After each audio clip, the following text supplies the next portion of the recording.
ফোড়নে দিলাম শুকনো লঙ্কা আর পেঁয়াজ।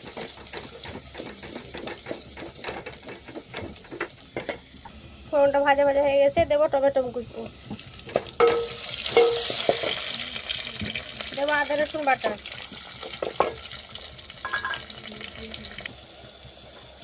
আদা রসুনটা ভাজা ভাজা হয়ে গেছে, টমেটোটা দেবো, নুন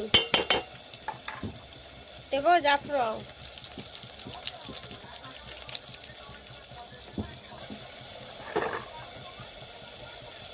দেবো ঝাল লঙ্কা গুঁড়ো, ভাজা ধনে গুঁড়ো, ভাজা জিরে গুঁড়ো। ভালো করে মশলাটা কষিয়ে দেবো। মশলাটা ভালো করে কষিয়ে নিয়েছি, এবার সেদ্ধ করা মটর আর আলুগুলো দিয়ে দেবো। দেখেন ভালো করে কষিয়ে নিয়ে একেবারে দোকানের মতন পারফেক্ট ঘুগনি তৈরি, রেডি।